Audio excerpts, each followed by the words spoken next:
Hey guys, thanks for joining us on this special episode, and don't forget to support our Patreon. Just $1 or more will get you early access to all of our content as well as other special features. Enjoy the show! The following is a fan-based video review under fair use. Bride of Frankenstein is owned by Universal Pictures and the Mary Shelley and James Wales estate. Please support the official release and streaming services.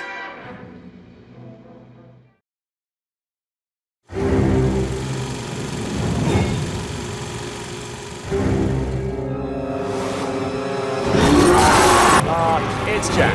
He's angry. No! Place I've heard word of, the Academy.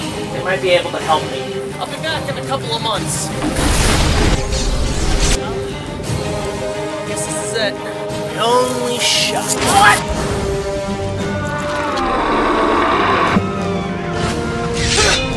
Scudia's classes at Yokai really paid off. Are you interested in his findings or his social circle? Moka spends her time with is her business.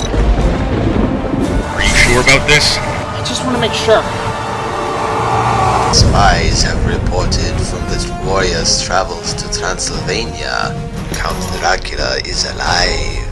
He might have a lead to a creature of the dead that I may have use for. The Chapman will retain your power and restore your rightful rule.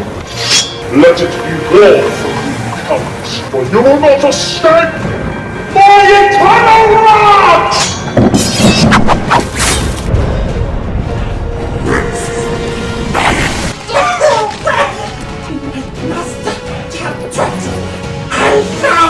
I will speak with your master to ensure what thirst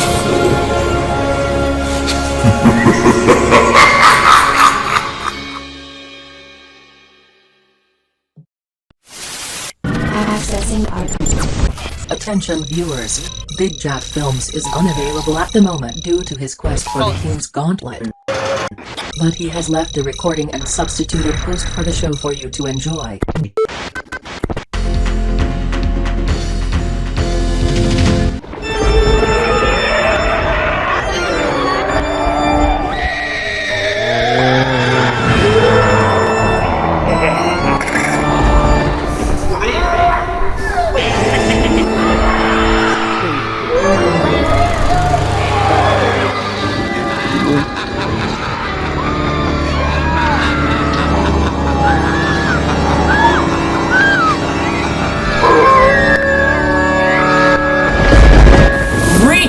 Fellow mortals, and welcome back to the 2023 BigJackFilms Halloween special, continuing the tradition of the Universal Studios monsters. Last time we introduced you to 2 additions to the Universal Studios monsters family, but on this episode we blend the old with the new, with the sequel to 1931's Frankenstein with the much surpassing sequel, Bride of Frankenstein.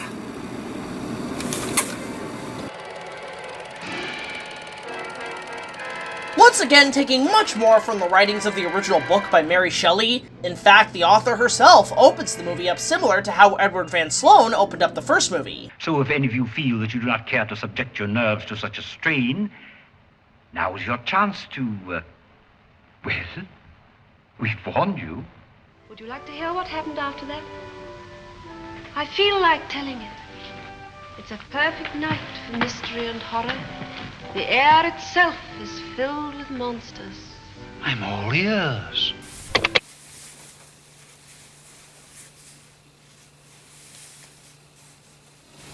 This is a casting couch, isn't it? Picking up where Frankenstein left off. For it turns out Dr. Henry Frankenstein, played once again by Colin Clive, did not perish at the hands of his monster, but his monster did not survive the fire as most initially believed. Recuperating at home with his new wife Elizabeth, played by Valerie Hobson, Henry is visited by Dr. Pretorius, played by Ernest Thesiger, a disgraced former colleague. Pretorius tries to blackmail Henry by various methods to continue his work in the creation of his life in partnership with him. To a new world of gods and monsters. Oh, so that's where it came from. Welcome to a new world of gods and monsters. Oh, right. That's where it came from. Yeah, play the clip. As Pretorius has been conducting his own similar experiments. Pretorius' methods have been different, but his creation of life uses seeds to grow humans, with different results, some better and some worse. As such, he believes their collaboration could be the best of both projects. Pretorius' end goal is to create a woman so that Frankenstein's monster and this woman can procreate to form a new race. Be fruitful and multiply. Create a race, a man-made race upon the face of the earth. Why not? Well, that's Germany for ya. Even if he is able to pursue Henry into working with him, they have a few obstacles. The first is that it turns out the monster, played once again by the iconic Boris Karloff, is alive and well, having escaped the fire and evaded the authorities, and vigilantes out to destroy him. The second is that the longer the monster is out in the world, the more he will be experiencing and learning, including from those equally marginalized, giving him his own mind. And third, of what Pretorius and Henry may be unaware, is that the monster and their new female creation, played by Elsa Lancaster, may provide them with human attributes which factor into human coupling. Now, how do I feel about this film in comparison to the first? Well, while most people consider it superior to the first movie and more faithful to the novel, I'll be honest in saying that I do kind of prefer the first movie to the second. That's not to say it's a bad movie, far from it. This is a good sequel both in quality, scale, and scares through and through. But maybe that's the minor problem I have with it. Bigger doesn't always mean better. It's clear after the first Frankenstein in 1931 that Universal had more money to spend for the sequel, and with it came a budget of bigger sets, a bigger story to tell, and another round of brilliant casting. Colin Clive is back in the role of Dr. Frankenstein and once again is fantastic in the part. But this time, much like Robert Armstrong in Son of Kong, has a lot of sympathy in reflecting on his lost creation, trying to repel it from his memory in order to have a proper life. No. Don't tell me of it. I don't want to hear. I've changed my mind. I won't do it. And when his monster returns to haunt him, the madness begins again. Colin is one of the highlights for me and remains one of my favorite iterations of the iconic mad scientist, and here, he's no exception and continues the character's legacy. Think of the power to create a man. And I did. I did it. I created a man, and who knows, in time I could have trained him to do my will. But two can play at that game with the real mad scientist of the film with Ernest Thesiger as Dr. Pretorius. Good frickin' god, this guy is a real nutcase, and while showcasing impressive feats in science, is the true villain of the piece, and he's having way too much fun in the role, equally matched with Claude Rains in The Invisible Man. I mean, the guy is drinking wine with a skull. If that's not evil, I don't know what is. If Frankenstein's wife, who really isn't impressive this time around, are Dr. Frankenstein's angels, then Pretorius is the devil on his shoulders, trying to persuade him to continue his god-playing work, and Ernest Thesiger is wonderful to watch in every frame of the flick. It will be well worth it, and the Baron will pay. And again, much like Son of Kong, the interactions between characters becomes the actual highlight of these sequels, especially the scenes between Dr. Frankenstein and Dr. Pretorius. Their chemistry and dialogue together is so witty and so interesting to listen to in regards to their discussions about science and technology. I also have continued with my experiments. Have you also succeeded in bringing life to the dead? I think you will be interested in what I have to show you. Especially by the finale. No, not life itself yet. This is only the simulacrum of life. The human heart is more complex than any other part of the body. Though, to be honest, the camera angles take a little bit of a difference in becoming more tilty. Maybe it's just me, and maybe it's because this is one of the first films to do it, but I get a lot of flashbacks to Battlefield Earth. And the brain? Perfect. And already in position. Then we are almost ready. While you were still learning how to spell your name, I was being trained to conquer galaxies. Perhaps we could venture forth and find new worlds to explore. My God, what a tall building! Well, there's no hunchback assistant this time around with Fritz because, well...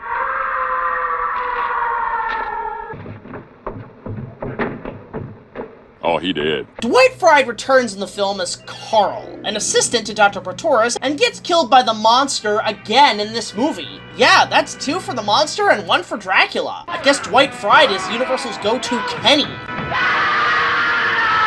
my god! They killed Kenny!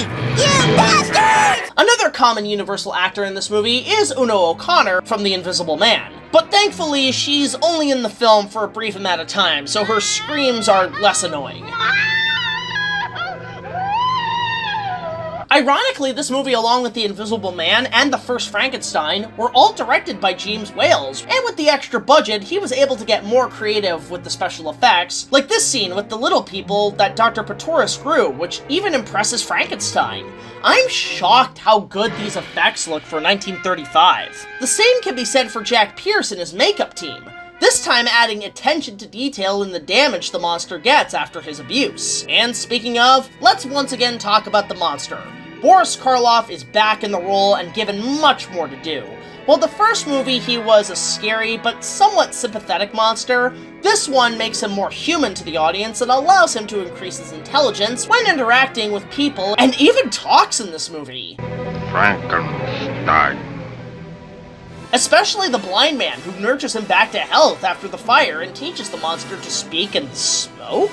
Good, good.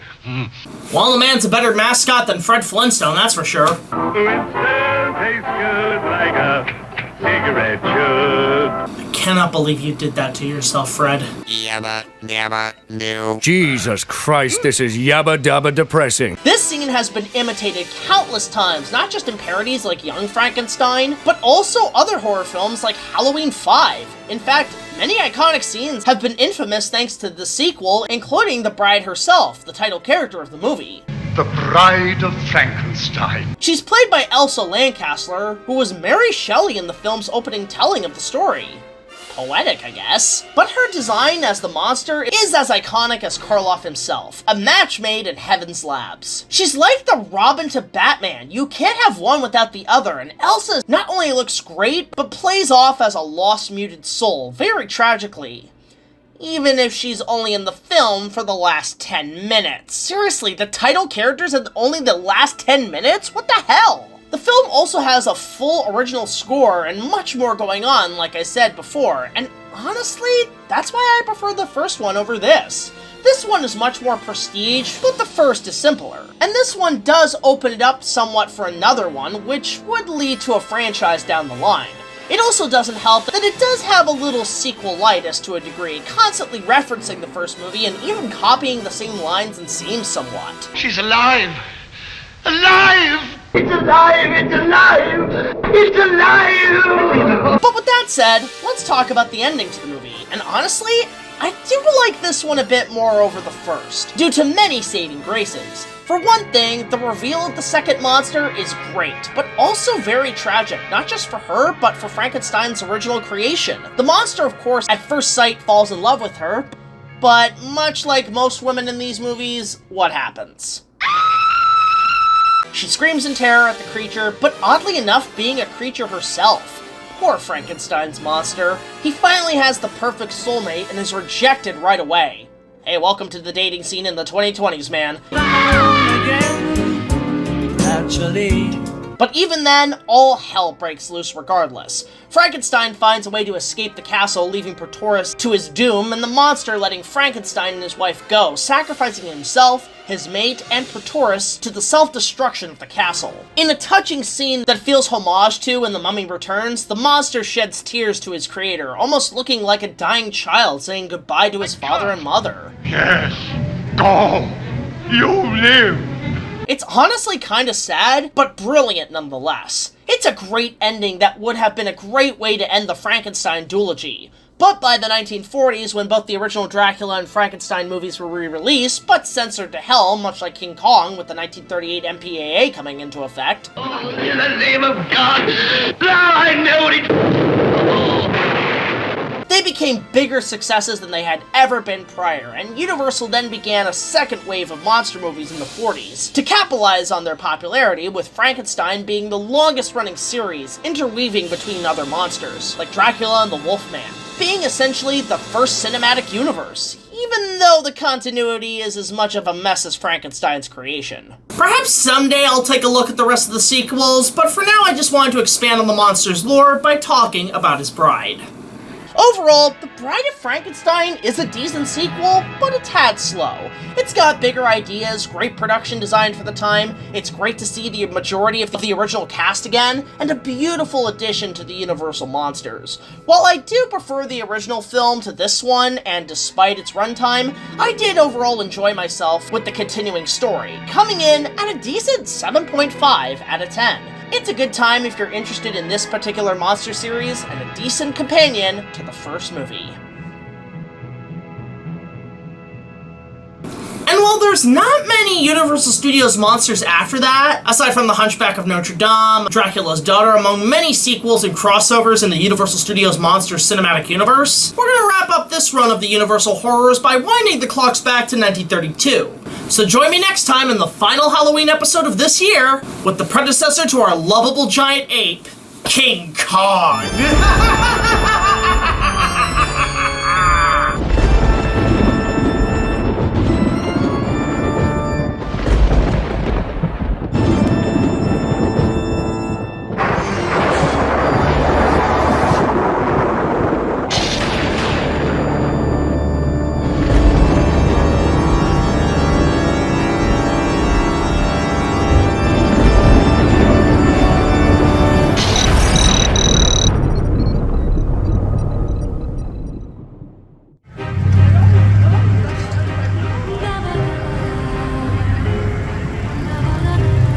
Yo, Brad, you got him?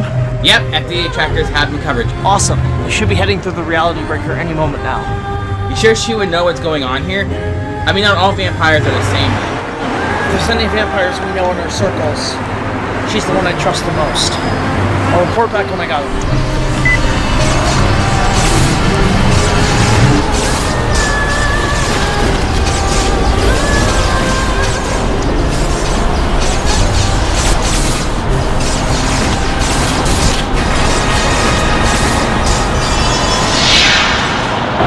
Hello, ladies. Long time no see. Oh, Jack, it's you! Oh, wait, no! Turn on!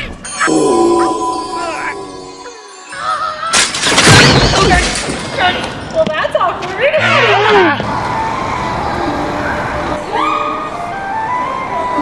Teachers in training, huh? Congrats. Looks like Mrs. Nakanome has got good taste in her students. She's also been assigned as Yokai's head principal. Guess the gang's sticking together. Ascune. Oh, him and the other Moka are on vacation. They've been able to spend a lot more time together since the split. Daddy doesn't mind. Well, I'm happy for you. All of you. A lot has changed in the last 2 years. Did you manage to figure out that giant monkey transformation thing? Oh yeah, I'm back on medication. I've got it under control. I'm sorry I worried you girls when I left. You knew you'd be okay. So what's the reason you wanted to meet with us? Thanks for reminding me. This meeting is not to be on record. It's a serious matter. What's going on? Miss Akashia, what would your clans know about one Count Dracula? Oh. Daddy doesn't really speak of him. In fact, he detests him. Is it true that Count Dracula once ruled the 7 clans of the vampires? Not for a long time. My daddy wrote in his journals that he was head of the council once, when I was born. He didn't report me, though, to the council. Why is that? Moka is an S-class vampire. They're one of Dracula's most powerful assets. Had you found out, your father would have turned you in. It's one of the many reasons he had this rosary forged for me to hide my presence from Dracula. It's also one of the other reasons he sent me to Yokai Academy. Fate works in mysterious ways. I heard stories from my mother that Dracula was banished from head of the order. It was rumored that he was lustful for a human woman that exposed him. The only thing left that I remember in my daddy's journals is that he assisted in a battle with Dracula. They were allied with other clans and human monster hunters. The Helsing Beaumont Alliance. I remember that story. I had no idea the vampire clans had united for that long. It wasn't to last. When Dracula was gone, they disbanded due to their duties as sworn enemies. Well, from the looks of it, they'll be able to patch things up. Dracula's alive. I don't know how and where he's at, but I'm investigating. I'd advise informing your father on this matter and telling the council, along with doubling security at Yokai Academy. You're not the only one looking for him. Mizore? My mother told me that shortly after he disappeared from Paris, someone else was trying to hunt him down. He had no signs of Belmont or Helsing. He kept himself hidden and cloaked, tearing up wanted posters with a sword. Perhaps our enemies are hunting him down as well as an asset.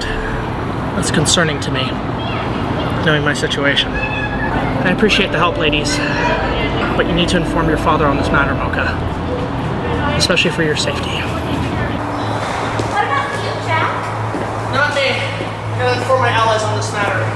The girl should be getting back. I don't want to draw too much attention. Why don't you come back with us for the day? I'm sure the others would want to see you. No, I gotta fly to New York tomorrow. Gotta review a big musical. You'll come back, right? Yeah, I'm actually planning on moving out soon, so when I'm settled in, I'll invite you guys for tea. That's not the only thing I'll miss. Well, I'd savor this for you. It's considered a blood donation. My own. Treat it like a delicacy. I prefer mine fresh. Wait, what?